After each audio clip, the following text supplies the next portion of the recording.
옛말에 여러분, 맞은 사람은 발 뻗고 자도 때린 사람은 움츠리고 잔다, 이런 말 혹시 들어보셨죠? 원래는 때린 사람도 아니고 원래는 때린 놈인데 제가 좀 부드럽게 바꿨습니다. 아마 들어보신 적 있을 겁니다. 맞은 사람은 발 뻗고 자도 때린 놈은 움츠리고 잔다. 왜 때린 사람이 움츠리고 잘까요? 예? 불안하기 때문이죠. 또 양심의 가책 때문이기도 하고요. 비록 힘으로 상대를 제압하기는 했지만 남에게 피해를 주고 나면 그 양심의 가책을 느껴서 오히려 맞은 사람보다 더 잠자리가 불편하다, 이런 의미에서 나온 말입니다. 근데 세월이 많이 흘러서 그런지 요즘은 전혀 다르게 말하는 경우가 더 많은 것 같아요. 오히려 그 반대로요. 맞은 사람은 움츠리고 자는데 때린 놈은 발 뻗고 잔다, 이런 말. 요즘 뉴스를 보면 정말 그런 것 같아요. 학교 폭력이라든지 또는 우리 왕따 피해를 당한 아이들은 여러 가지 육체적, 정신적 고통 속에서 살아가는데 그에 반해서 오히려 정작 피해를 입힌 그 가해 학생들은 아무렇지도 않은 듯 세상을 살아가고 있다는 이야기 끊임없이 뉴스를 통해서 우린 듣고 있습니다. 볼 때마다 마음이 너무 아픕니다. 그죠? 또 아이들만의 문제는 아니죠. 세상은 힘 있는 자들에 의해서 힘 없는 자들이 고통받고 또 씻을 수 없는 아픔 속에서 잠 못 이루는 그러한 삶을 살아가는 데 반해서 힘이 있는 자들, 가진 자들은 남들에게 피해를 입히고도 당당히 살아가는 세상이 우리가 살아가는 이 세상입니다. 갈수록 더 심해지는 것 같아서 걱정이에요. 그죠? 요즘은 무슨 갑질이네, 무슨 뭐라고 해야 되나? 하여튼 상식을 벗어나는 일들이 너무 쉽게 일어나고 있잖아요. 그죠? 그래서 맞은 사람은 죽어서도 편히 잠들지 못한다, 이런 말이 있을 정도입니다. 맞은 사람은 죽어서도 편히 잠들지 못한다. 우리 젊은 어린이들은 잘 모를 텐데 우리 어른들은 아마 잘 아실 거예요. 옛날에 전설의 고양이라든지 옛날 귀신 이야기 많았잖아요. 여러분들이 아는 귀신 이야기들 중에서, 교회에서 좀 귀신 얘기하면 좀 이상하긴 한데 적절한 예가 이거밖에 없어요. 여러분들이 아는 귀신 이야기 중에서요, 남한테 내가 피해를 주고 내가 귀신이 됐다는 이야기 들어본 적 있어요, 없어요? 없을 겁니다. 누가 귀신이 돼요? 피해를 받은 사람이 귀신이 됩니다. 왜요? 열받아, 억울해가지고. 내가 정말 그냥은 눈을 감을 수 없다. 내가 죽어서라도 내가 원한을 갚으리라, 이러면서 그 원통함을 귀신이 되어서라도 갖고 싶어 합니다. 지금은 힘이 없어서 어찌할 수 없지만은 내가 그렇게라도 될 수만 있다면 그 사람에게 내가 내 원을 갚으리라 하면서 귀신이 된다고 하잖아요. 얘기를 들어서 사람들 얘기하기로. 어쨌든 이 두 가지 정반대가 되는 옛말은 서로 입장이 다른 말 같지만 사실은요, 그 속내를 깊이 헤아려 보면 둘 다 같은 원리를 담고 있는 이야기입니다. 어떤 원리를 담고 있냐면 두려움의 원리가 그 안에 담겨져 있습니다. 남에게 피해를 준 사람이 잠 못 이루는 이유는 단지 양심의 가책 때문만은 아닙니다. 사실 그건 별로 없을 수도 있어요. 더 큰 문제는 두려움 때문입니다. 어떤 두려움이냐면 내가 혹시 보복당하지는 않을까라고 하는 두려움, 또 내가 남을 해코지 한 것처럼 나 역시도 똑같이 당하지는 않을까, 그런 두려움, 또 잡히면, 걸리면 큰 벌을 받을 수 있지 않을까, 이런 두려움, 그런 두려움이 생깁니다. 자신의 잘못에 대한 법적인 심판에 대한 두려움, 그런 두려움도 있습니다. 그래서 이런저런 두려움 때문에 불안해서 잠을 못 이루는 것이죠. 반대로 피해를 입은 사람이 잠을 이루지 못하는 이유는 무엇 때문일까요? 피해를 입은 것에 대한 억울함이나 또 원통함 때문일 수도 있지만 그건 사실 좀 지나면 잊혀지기도 합니다. 하지만 절대로 잊혀지지 않고 피해자를 끊임없이 괴롭히는 더 큰 이유들이 있어요. 그것이 요즘엔 더 심한 것 같아요. 그건 바로 내가 겪었던 그 아픔, 다시는 겪고 싶지 않은 그 괴로움, 또다시 나에게 찾아오면 어떡하나.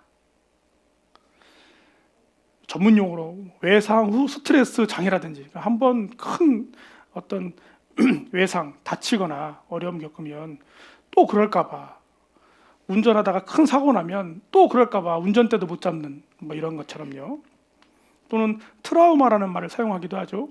막 너무 힘들어서 옛말에 그래서 자라보고 놀란 가슴, 소뚜껑 보고 놀란다. 소뚜껑이 익숙치가 않아요 요즘에 젊은 친구들이. 자라보고 놀란 묻는데요 요즘에요. 왜 자라보고 놀랐는데 왜 소뚜껑 보고 또 놀랐냐고 애들이 묻는데요. 왜냐면 자라를 본 적도 없고 소뚜껑을 본 적이 없어서 그게 닮았다는 생각을 잘 못하는 거예요. 그런 거죠. 내가 겪었던 아픔, 똑같은 상황이 나에게 또 펼쳐질까 두려워서 거기에 대비하고 조심하는 것이 너무 과해져서 삶이 무너져 내리는 경우도 여러분들은 아마 종종 볼 겁니다. 그래서 잠을 못 이루는 거죠. 맞은 사람은 발 뻗고 자도 때린 사람은 움츠리고 잔다. 사실은 오늘날은 맞은 사람도 때린 사람도 다 움츠리고 잔다. 이 두 가지 정반대되는 이야기 속에 입장의 차이는 있을지 몰라도 사실은 동일한 원리, 즉 두려움의 원리가 그 안에 담겨 있습니다. 그런데 이 두려움의 원리는 다름 아닌 죄의 뿌리에 기반한다는 사실을 여러분 아셔야 돼요. 죄 때문에 두려움이 나타나는 거예요. 우리는 창세기 말씀을 지난주부터 이렇게 살펴보기 시작했는데요. 인류의 역사의 시작을 우리는 살펴보고 있는 겁니다. 하나님이 만드신 아름다운 세상, 그 안에서 모든 것을 누리며 살아갈 수 있었던 하나님의 최고의 창조물, 우리 사람들. 심지어 우리로선 상상이 안 되지만 옷을 입지 않아도 전혀 부끄러움을 느끼지 않을 정도로 서로 두려워할 것이 전혀 없었던, 그렇게 해로운 것이 하나도 없는 그 세상 속에서 살아왔습니다. 왜냐하면 하나님이 그렇게 우리가 살아갈 땅을 안전하고도 완전하게 만들어 주셨기 때문입니다. 그런데 그랬던 사람들에게 느닷없이 두려움이 생기기 시작했어요. 무엇이 시작되면서요? 죄가 시작되면서 두려움이 생겼습니다. 죄는 언제나 두려움을 동반합니다. 죄가 깊어지면 두려움도 함께 깊어집니다. 우리 오늘 보신 본문의 전 이야기죠. 우리 다음에 살펴볼 건데, 여러분들 잘 아는 가인과 아벨의 이야기 속에서 가인은 아벨에 대한 질투심으로 인해서 아벨을 죽이고 말았습니다. 인류 역사에 등장한 첫 번째 살인 사건입니다. 참 무서운 일이죠. 이 사건은 당시 사람들에게 대단히 무섭고 충격적인 사건으로 다가왔습니다. 왜냐하면 그들이 실제로 경험했던 첫 번째 죽음이었거든요. 하나님이 죄 지은 아담과 하와에게 너희가 정령 죽으리라 했을 때에도 사실은 그들이 죽음이 뭔지 몰랐어요. 한 번도 본 적도 경험해 본 적도 없었으니까요. 그런가 보다 했는데 실제로 죽음이라고 하는 것을 목격하게 된 것입니다. 그것도 심지어는 자연스럽게 나이 들어 죽는 모습이 아닌 타인에 의해서 강제적으로 생명이 끊어지는 그런 무서운 사건을 그들이 경험하게 된 것입니다. 그래서 죽음에 대해서 알게 됐어요. 현실적으로. 그런데 가인은 아벨을 죽일 수 있을 만큼 힘이 있는 사람이었습니다. 그럼에도 불구하고 가인은요 아벨을 죽인 것으로 인해서 본인 스스로가 엄청난 두려움에 휩싸였습니다. 제일 먼저는 하나님의 낯을 볼 수 없는 부끄러움과 그에 상응하는 심판이 있을까 두려워했지만 사실 가인을 더 두렵게 한 건 다른 이유 때문이었습니다. 그 이유가 창세기 4장 13절과 14절에 기록되어 있습니다. 같이 읽어볼까요? 시작. 가인이 여호와께 아뢰되 내 죄짐을 지기가 너무 무거우니이다. 주께서 오늘 이 지면에서 나를 쫓아내시온즉 내가 주의 낯을 배웁지 못하리니 내가 땅에서 피하여 유리하는 자가 될지라. 무릇 나를 만나는 자마다 나를 죽이겠나이다. 자, 이 본문 말씀을 볼 때 가인이 제일 두려워했던 건 무엇이었나요? 하나님보다 더 무서워한 게 있잖아요. 뭐예요? 누군가가 내가 한 것과 똑같이 자신에게도 악의를 가지고 나를 죽일 수도 있지 않을까. 그런 하나님, 저를 세상을 유리한 자가 되도록 멀리 보내주세요. 지금 기도하고 있는 것입니다. 가인이 아벨을 죽이기 전까지 사람들은요, 누군가가 자신을 죽일 수 있다는 그런 두려움이 없었습니다. 그런 일이 일어날 거라고 생각도 안 했던 거죠. 누구를 만나든 누구와 함께 하든 그래서 두려움이란 존재하지 않았습니다. 하지만 이제는 모든 게 달라져 버렸습니다. 누구를 만난다는 것 자체가 두려워졌습니다. 심지어 가족일지라도요. 왜요? 상대가 나를 마음에 들지 않아 나를 죽일 수도 있구나 라고 하는 걸 알게 되었기 때문이죠. 이것이 바로 죄의 원리입니다. 죄는 죄를 지으면 지을수록, 또 죄의 형태가 다양해지면 다양해질수록 그만큼 두려움은 커져갑니다. 심판에 대한 두려움과 같은 그런 양심의 가책뿐만 아니라 나 역시도 동일한 피해를 겪게 되지 않을까라고 하는 두려움이 자꾸만 커져갑니다. 이렇게 시작된 인류의 역사는요, 죄와 두려움의 원리 가운데 세워져 갔습니다. 우리가 법을 만들거나 나름의 원칙을 가지고 살아가는 이유가 뭘까요?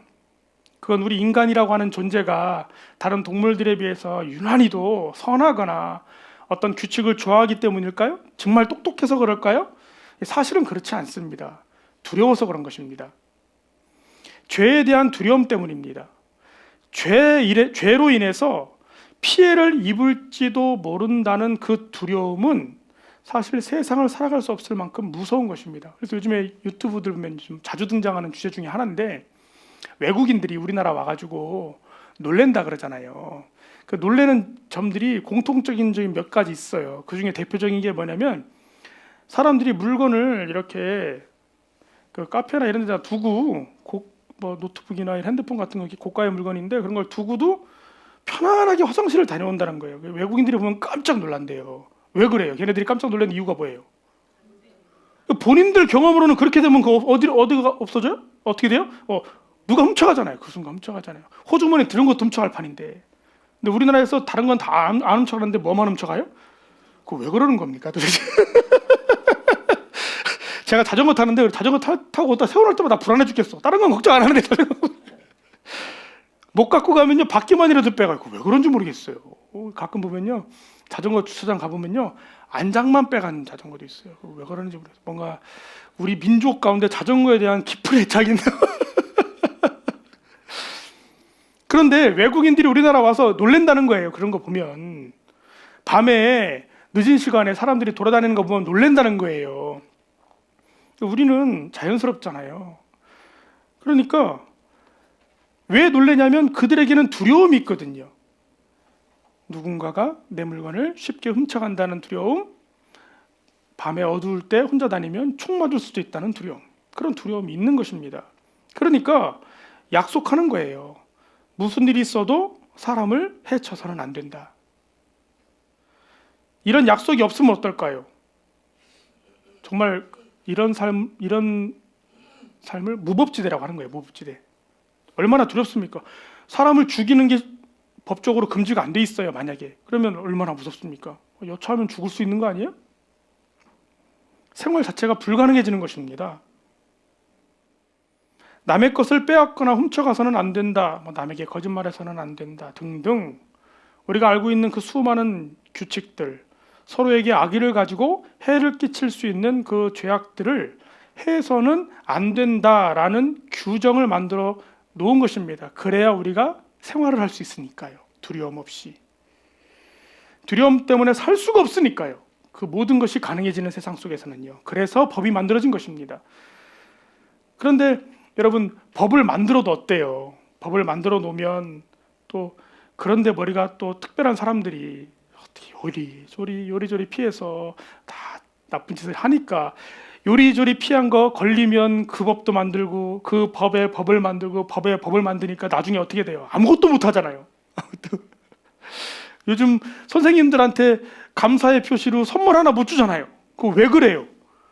선물 주는 게 나쁜 겁니까? 아이들에게 가르쳐야 될 예의 중에 하나인데 감사를 표현하는 걸 못하게 됐잖아요. 법으로 금지됐잖아요. 왜요? 그 과하게 하시는 분들이 있으니까, 나쁜 마음으로 하는 사람들이 생겨나니까. 요새는 여러분 횡단보도 잘 운전하시다가 건너셔야 됩니다. 이제 단속한대요. 정지선 그거 잘 보고 넘어가세요. 평상시에 신호 잘 지키면 그런 일이 있어요, 없어요? 없잖아요. 근데 자꾸 안 지키니까, 서로에게 해가 되니까 우리 모든 사람의 삶이 족쇄가 채워지듯 어려지는 거 아니겠어요? 그렇게 법이 만들어지는 것입니다. 우리는 법을 어기는 걸 죄라고 이야기를 하지만 사실은 그렇지 않습니다. 법을 어겨서 죄가 되는 게 아니라 죄가 있어서 법이 만들어진 겁니다. 안타까운 현실이에요. 모든 사람이 죄인이 아니라면 아마 우리는 법 없이도 살아갈 수 있는 세상 속에서 자유로운 삶을 살 것입니다. 하지만 모든 사람이 죄인이기 때문에 언제라도 죄를 지을 준비가 되어 있기 때문에 여러분들이 아는 이 세상이 아무리 생각해도 불합리하고 아무리 생각해도 바르지 않은 것 같다 느끼는 이유는 바로 그러한 사람들이 모여 사는 세상이기 때문에 그렇습니다. 하나님이 그렇게 만드신 게 아니라 우리 인간이 죄가 시작된 이후로 그러한 삶만 살아왔기 때문입니다. 오늘 함께 우리는요 그런 세상 속에 살고 있는 것입니다. 그래서 밑바탕에 깔려 있는 그 두려움을 어떻게든 극복하며 살아가고 있는 거예요. 오늘 함께 보실 창세기 말씀 속에는요 이러한 세상 속에서 서로 다른 방법을 가지고 그 두려움을 극복해 나아가는 두 에녹의 이야기가 등장합니다. 말씀을 쭉 이어서 읽어서 같은 에녹 같지만 서로 다른 에녹의 이야기입니다. 그 첫 번째 에녹은요 바로 가인의 아들 에녹의 이름입니다. 에녹의 이름을 따서 지은 에녹성의 방법이에요. 세상에서 가장 무서운 짓을 행한 이 가인은 자신이 행한 그 죄 때문에 스스로 두려워 벌벌 떨었습니다. 그런 그에게 하나님이 은혜를 주셨어요. 그가 불쌍하셨나 봐요. 그래서 4장 15절 말씀을 보니까요 여호와께서 그에게 이르시되 그렇지 아니하다. 지금 하나님 저를 만나는 사람마다 저를 죽일 것 같습니다. 그랬더니 아니다. 그렇지 않을 거다. 가인을 죽이는 자는 벌을 7배나 받으리라 하시고 가인에게 표를 주사 그를 만나는 모든 사람에게서 죽임을 면하게 하시니라. 이 가인이 받았다는 표가 어떤 표인지 모르겠지만 하나님이 무슨 표시를 주셨대요. 표 같은 거를 사람들이 보면 알아차렸나 봐요. 그래서 그 표를 사람들이 보면 절대 가인을 해하지 않을 거다 하시면서 하나님이 이렇게 은혜를 베풀어 주셨습니다. 하지만 가인은요 그 하나님의 표를 온전하게 믿지 못했습니다. 두려웠어요. 그래서 그가 선택한 방법이 있어요. 그게 바로 에녹 성을 쌓는 방법입니다. 16절입니다. 가인이 여호와 앞을 떠나서 에덴 동쪽 놋 땅에 거주하더니 아내와 동침하매 그가 임신하여 에녹을 낳은지라. 가인이 성을 쌓고 그의 아들의 이름으로 성을 이름하여 에녹이라 하니라. 여러분 가인이요 성을 쌓았대요. 왜 쌓았을까요? 자신을 지키려고요. 그렇죠. 또 자신의 가족들을 지키려고 성을 쌓은 겁니다. 스스로 자신을 지킬 힘을 기른 것입니다. 에녹성이라고 하는 성이 얼마나 큰 성인지는 우리가 알 수 없지만 그럼에도 불구하고 우리가 알 수 있는 건 아무리 작은 성이라 할지라도 성을 쌓는 것은 결코 쉬운 일은 아니라는 것입니다. 사람이 쉽게 넘어올 수 없을 만큼 쌓아야 되는 거 아니에요, 최소한. 그러니 엄청난 수고와 노력이 필요하죠. 또 자원이 필요합니다. 그렇게 가인은 스스로를 지키기 위해서 성을 쌓았습니다. 가인의 후손들은 가인으로부터 에녹 성을 쌓는 이 세상을 살아가는 방법을 배우며 컸습니다. 그 후손들은요 그래서 가인처럼 그의 아버지처럼 죄의 두려움을 극복하기 위해서 또한 스스로를 지켜내기 위해서 가인이 가르쳐준 대로 에녹 성을 쌓으며 살아갔습니다. 가인이 에녹을 낳고 에녹은 이랏을 낳고 그렇게 쭉 족보가 이어져서 라멕이라는 사람이 태어났습니다. 라멕은요 가인보다도 훨씬 더 힘이 세고 야망 있는 사람이었습니다. 그의 힘으로 처음으로 두 아내를 얻은 사람이기도 합니다. 성경에서. 힘이 있었던 거예요. 그 자손 중에는요, 심지어 두발가인이라는 자손이 있었는데 그 자손은 구리와 쇠를 다룰 줄 알았답니다. 그래서 엄청난 힘을 갖게 되었습니다. 그러자 그 힘을 가진 그 라멕이 사람들 앞에서 이렇게 사람들을 협박합니다. 라멕이 아내들에게 이르되 아다와 실라여 내 목소리를 들으라. 라멕의 아내들이여 내 말을 들으라. 나의 상처로 말미암아 내가 사람을 죽였고 나의 상함으로 말미암아 소년을 죽였도다.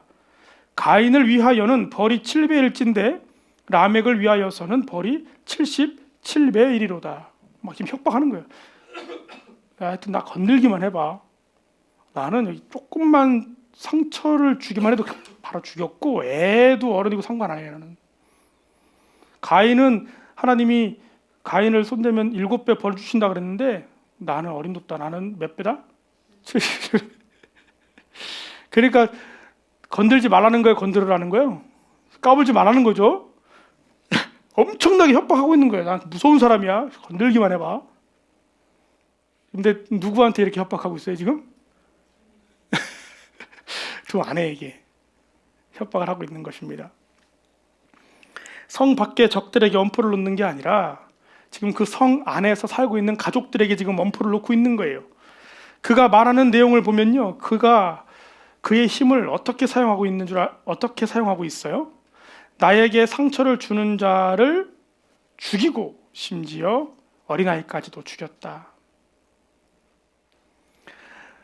이것이 바로 세상을 이겨내는 에녹 성의 방법입니다. 두려움을 이겨내기 위해서 스스로 힘을 길러야만 하는 에녹 성의 원리. 심지어 가족끼리라도 힘 있는 자가 힘 없는 자를 억압하는 그런 세상. 획득한 힘을 스스로를 위해서 악용하기를 고민하지 아니하는 그런 세상. 그러기에 끊임없이 스스로를 지켜낼 힘을 길러내야 하고 그렇지 않으면 일순간에 도태되거나 또 다른 사람들에게 이용당하거나 피해자가 될 수밖에 없는 그런 세상. 그것이 에녹 성의 방법으로 살아가는 사람들의 삶입니다. 그러나 그것과는 전혀 다른 세상을 살아가는 또 다른 에녹이 있습니다. 바로 셋의 후손으로 태어난 에녹입니다. 그리고 그 에녹이 살아간 새로운 방법이에요. 그리고 우리가 아는 에녹은 바로 이 에녹입니다. 그가 어떤 삶을 살았는지 5장 21절 이하의 말씀 보면 이렇습니다. 에녹은 65세에 무두셀라를 낳았고 무두셀라를 낳은 후 300년을 하나님과 동행하며 자녀들을 낳았으며 그는 365세를 살았더라. 에녹이 하나님과 동행하더니 하나님이 그를 데려가심으로 세상에 있지 아니하였더라. 에녹은 셋의 후손입니다. 가인이 아벨을 죽이고 나서 아담과 하와가 너무 슬퍼하니까 하나님이 셋째 아들을 주셨어요. 그래서 이름이 셋이에요. 쉽죠? 아벨이 가인보다 하나님을 더 바르게 예배했다는 사실 여러분 아시잖아요. 그래서 그랬는지 셋도 아벨을 닮았습니다. 4장 말씀을 보면 이래요. 아담이 다시 자기 아내와 동침하매 그가 아들을 낳아 그의 이름을 셋이라 하였으니 이는 하나님이 내게 가인이 죽인 아벨 대신에 다른 씨를 주셨다 함이며 셋도 아들을 낳고 그의 이름을 에노스라 하였으며 그때 사람들이 비로소 하나님의 이름을 불렀더라. 이렇게 성경에 표현됐습니다. 셋과 그의 후손들은요, 가인의 후손들과는 조금 다른 삶을 살아가기 시작했습니다. 죽음에 대한 공포는요 다 똑같았어요. 셋이 낳은 아들의 이름이 에노스잖아요. 그 에노스라고 하는 이름의 뜻이 뭐냐면요, 죽을 수밖에 없는 자라는 의미입니다. 그러니까 그들 역시도 이제는 알았어요. 하나님이 정령 죽으리라 하신 그 말씀이 무엇인지 알았고 우리 인간이 얼마나 쉽게 죽을 수 있는지 알았어요. 그래서 그 아이의 이름을 죽을 수밖에 없는 자라고 지었던 것입니다. 그러니까 죽음에 대한 공포, 두려움 모두가 동일했습니다.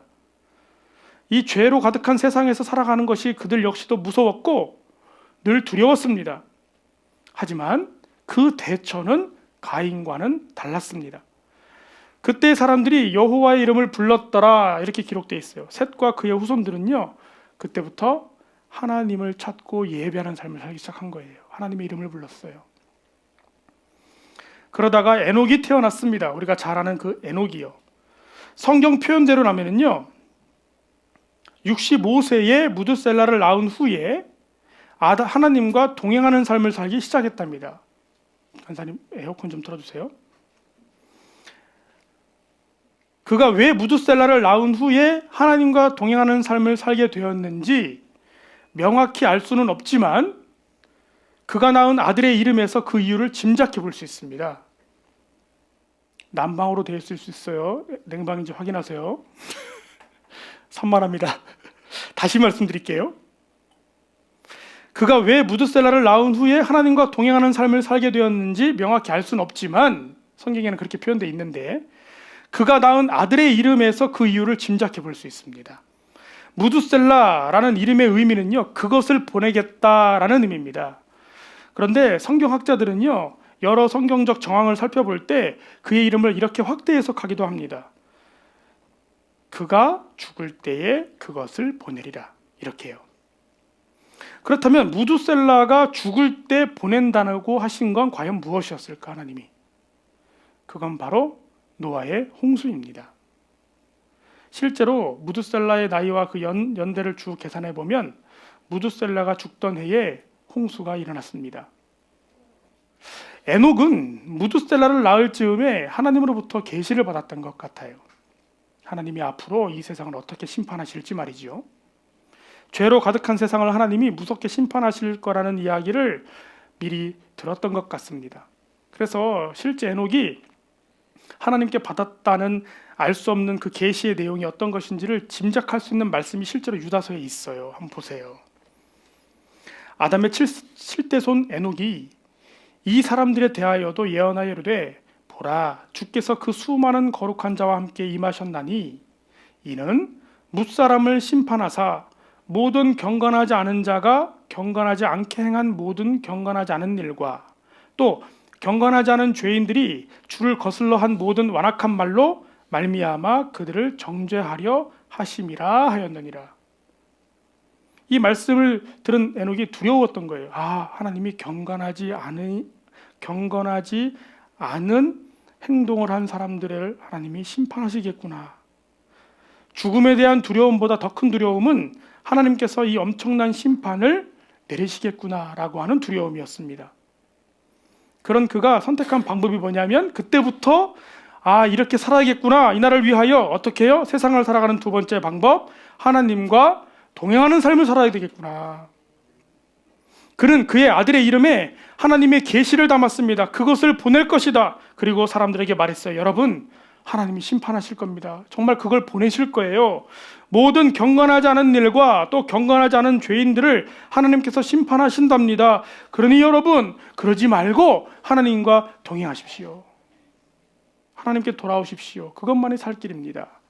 라고 에녹이 외치고 다녔던가 봐요. 그는 그렇게 남은 여생을 하나님과 동행하는 삶을 살았습니다. 아마도 그의 삶은 가인의 후손들처럼 스스로 힘을 키우며 살았던 죄인들보다 더 힘들고 고통스러웠을 겁니다. 죄를 버리고 남들이 살지 않는 방식대로 살아가며 하나님께 돌아오라 외치는 사람을 아마 다른 사람들은 꼴보기 싫어했을 것입니다. 가는 곳마다 비난거리가 됐을 겁니다. 눈의 가시처럼 미움을 당했을 것입니다.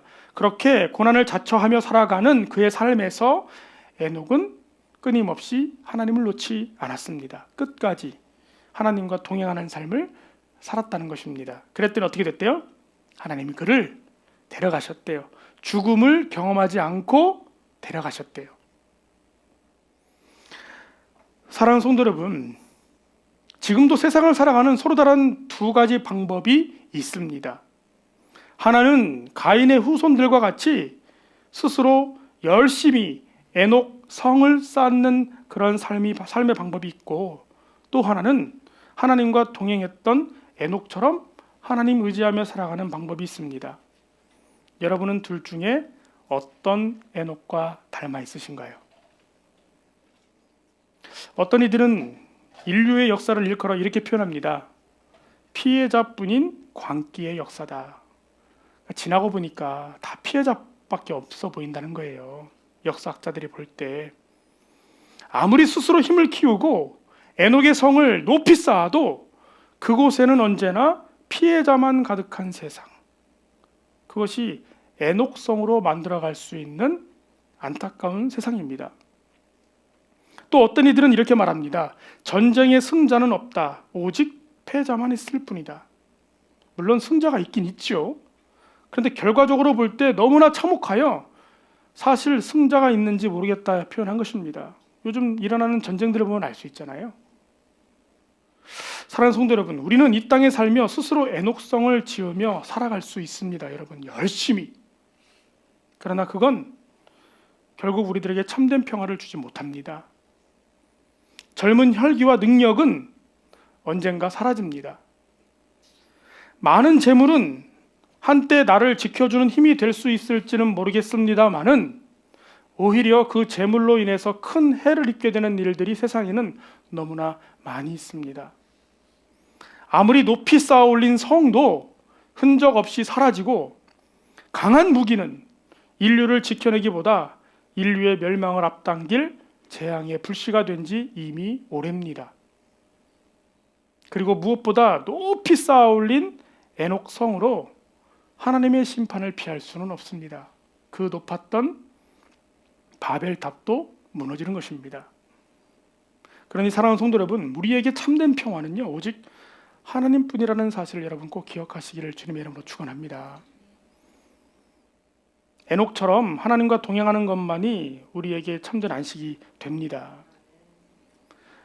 그러므로 셋의 후손들처럼 하나님의 이름을 부르며 에녹처럼 하나님과 평생을 동행하는 저와 여러분 되기를 주님의 이름으로 축원합니다. 두려울수록 또 괴로울수록 세상 의지하기보다 하나님 의지하는 저와 여러분 되기를 간절히 바랍니다. 그렇게 강했다는 성 여리고라 할지라도 하나님의 나팔소리 하나에 무너질 줄 믿습니다. 또 골리앗 같은 사람이 앞을 가려도 하나님이 도우시면 돌멩이 하나로도 무너뜨릴 수 있다고 저는 믿습니다. 우리 주 하나님이야말로 우리에게 참 평안을 주시는 진정한 성이요 방패요 병기가 되셔서 큰 환난에서 우리를 구하여 내시는 찬송과 가사와 같은 분임을 믿습니다. 그러니 에녹처럼 그 믿음 그리고 하나님과 동행하는 삶, 여러분 평생을 그렇게 에녹처럼 살다가 영원한 천국의 기쁨 누리시는 저와 여러분 되기를 주님의 이름으로 간절히 축원합니다. 한 걸음 더 나아가서 모든 부모님들에게 권면합니다. 여러분들의 가정이 에녹성의 방법이 아닌 하나님과 동행했던 에녹의 방법으로 이 험한 세상 살아내는 복된 가정 되기를 주님의 이름으로 축복합니다. 여러분이 하시는 사업, 그것을 구상하고 이루어가는 과정 속에도 또 여러분들의 직장 속에도 자녀들을 뒷바라지하고 또 양육함에 있어서도 또 미래를 계획함에 있어서도 또 그렇게 살아가는 모든 여러분들의 삶의 모습 속에서 이 아이를 위해서 내 자녀를 위해서 내가 해줄 수 있는 것이 무엇일까? 이런 고민할 때 부모로서 할 수 있는 최선을 다해야 하겠지만 그 최선이 에녹성을 축조하는 방법이 되지 않기를 주님의 이름으로 축원합니다. 또 이 험한 세상 살아가는 방법을 아이들에게 잘 가르치고 또 양육해야겠지만 그 자녀 교육이 스스로 에녹성을 높이 쌓는 방법을 가르치는 자녀 교육 되지 않기를 바랍니다. 그 결과는요 변하지 않는 이 세상만큼이나 뻔합니다. 여러분 요즘 아이들에게 꿈을 물어보면 그런데요. 너 꿈이 뭐야? 부자 되는 거예요. 너는 꿈이 뭐야? 부자 되는 거예요. 다 통일했어요. 짜장면 짬뽕 같이 부자로. 왜 우리 아이들에게 꿈이 돈이 되었을까요? 인정해야 할 것은요 우리가 그렇게 살았기 때문입니다. 우리 아이들에게 돈이 전부인 것 같은 세상의 모습을 끊임없이 보여줬어요. 아이들이 그렇게 배우고 자란 겁니다. 그러면 안 되는 것입니다. 돈이 전부가 아니잖아요. 최선을 다하시되 하나님과 동행하고 하나님의 은혜를 누리는 부모와 자녀가 되기를 간절히 바랍니다. 그러한 방법이 이 세상을 이기고, 아니 이 세상이 감당할 수 없는 믿음의 사람이라는 히브리서에 등장하는 그 사람들과 같이 이 세상을 진정으로 믿음으로 변화시키고 어두운 세상 가운데 예수님 말씀처럼 빛과 소금으로 살아가는 아이와 부모와 가정으로 서게 될 줄로 믿습니다. 그리고 우리 모두 다음 세대를 위해서 기도해야 합니다. 우리 어른들도 마찬가지입니다. 어쩌다 보니까 요즘에 이슈가 촉법 개정의 이슈가 있잖아요. 여러분 아시죠? 촉법이 뭔지. 그러니까 어린아이들은 너무 어리니까 잘못을 해도 봐주자 이거예요. 잘하는 거예요? 잘못하는 거예요? 네? 지금은 의견이 반반 갈릴 겁니다. 본래 취지는 잘하는 겁니다. 우리 아이들이 어려서 실수할 수 있잖아요. 근데 저는 이제는 반대합니다. 왜 그러겠어요? 우리 아이들이 어린아이들이 하는 실수라고 하기에는 너무 무서운 범죄들을 쉽게 저지르기 때문입니다. 그런 세상입니다, 여러분.